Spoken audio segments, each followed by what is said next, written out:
All right, I've got a couple big announcements for you guys. Number one, PFF's player prop tool is now available on the web for all PFF Plus subscribers. And number two, PFF Plus is 40% off right now. If you use the promo code BLACKFRIDAY, you get all of the same data, grades, and analytics that all 32 NFL teams use, all 136 FBS teams use. As well, you get access to our 2026 NFL mock draft simulator, that world-class player prop tool that can help you nail all of your bets, and of course, the best fantasy football tools on the planet as well. Again, 40% off PFF Plus right now when you use the promo code BLACKFRIDAY. LSU at Oklahoma, 3:30 p.m. Eastern Time on ABC. Do or die for Oklahoma right now. So Oklahoma got a big win over Missouri this past weekend, 17-6 victory over the number 22 ranked Tigers. Oklahoma now has a 9-2 record on the year. Their regular season finale against a 7-4 LSU team should be seen as essentially a playoff game for the Sooners. If they win, Oklahoma will make their first college football playoff in 6 years, back when Jalen Hurts was quarterbacking the Sooners. And Oklahoma also will likely host a first-round game in the playoff. If they lose this game to LSU, Oklahoma most likely is out of the playoff altogether. I would say so. I would say there's a ton of teams on this table rooting for LSU to win this game. Yes. And Oklahoma, look, if you win this one, there will be a playoff game in the first round in Norman. It is that simple. This might actually be the simplest of all the games that we have here. It's just, hey, win and in, lose, and you're probably falling behind enough teams there. You think about a loss would put them behind Alabama, behind Notre Dame, probably behind BYU. I mean, there's a ton of, and then you get Vandy winning and all of that. So Texas potentially, if they win too, they'd be behind Texas. Yeah, at that point, yeah, they would. I mean, and LSU has not been great, especially offensively this year. I know the 7-4 record is decent, but that's basically carried by their defense, and that seems like it's going to be a theme in this game between these two. Huh? Yeah, it will. It will.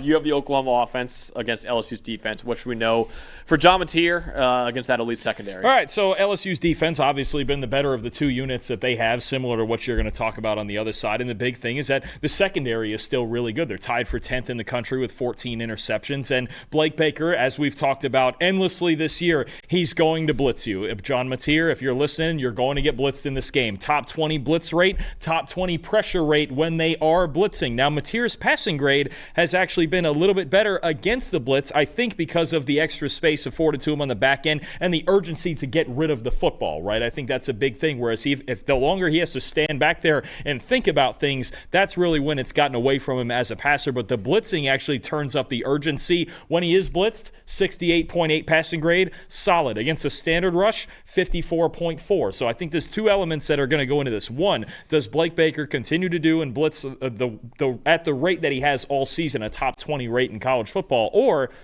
could he sit back? And could he go, you know what? We're going to make you throw it into the teeth of our secondary. Isaiah Cetagno's been really good lately. Jaron Canick's been good all year. Deion Burks can make some plays for you. But what is the decision from Blake Baker? Does he make Mateer stand in the pocket? And then, you've mentioned this before with some other guys, kind of who's the spy? If we're sitting back, who's this? Is this kind of the Harold Perkins game where we go, oh, this is where he has the big impact as a spy as well?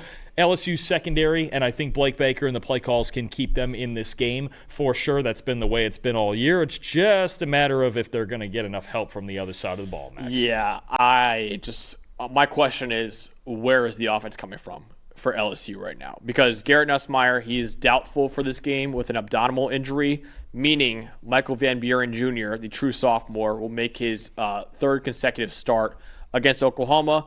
He had a 50.7 grade against Western Kentucky this past week, a game in which LSU only scored 13 points and barely beat the Hilltoppers by a final score of 13-10. And considering LSU has the fourth worst run game in the Power 4 in terms of EPA per run, it's difficult to tell where this offense will come from without Nussmeier on the field at quarterback. Even harder to envision LSU finding success offensively, considering Oklahoma's defense is 7th in the country in EPA per play this year. The only three Power 4 teams that are better in EPA per play on defense are Texas Tech, Indiana, and Ohio State. Three of the best defenses in the country, and Oklahoma is right behind them in fourth in the Power Four in terms of EPA per play. Only 4.3 yards per play allowed by Oklahoma this year. That's sixth among all defense in the country. They are fantastic on the defensive line. They are fantastic in the linebacker unit. They have a great secondary as well. Oklahoma's defense has a significant advantage over LSU's offense on paper. So my biggest question is, where will this offense come from for LSU with what's been a really bad run game all year and now a backup quarterback in Michael Van Buren Jr.? I think the craziest stat with LSU, more so, we know their offensive line hasn't been good and the quarterback injuries. And the craziest stat still to me, they've only scored 25 points twice this year, and one of them was against Southeast Louisiana. They've only given up 25 points twice this year to Texas A&M and to Vanderbilt. It's just silly. If this defense was with Jaden Daniels, Malik Neighbors, and Brian Thomas Jr., they would have won a natty. Yeah. Oh, without question. Yeah. Yeah, that team would have won a trophy. Yeah. Oh, I don't think there's any doubt. Look, they had this defense last year. Oh, they made the playoff. At least. They might have made the Final Four. Yeah. They'd have been one of the best teams in the country. I mean, but no, if that Jaden Daniels team had this defense, it'd be the best team in the country by far. Yeah. I don't even think that'd be close. It's just, I mean, this is where we've been all year with LSU, so we're going to do it one more time, right? And it's, to be honest, it's kind of where we've been all year with Oklahoma. They've just found a way to win more games and force more turnovers. So,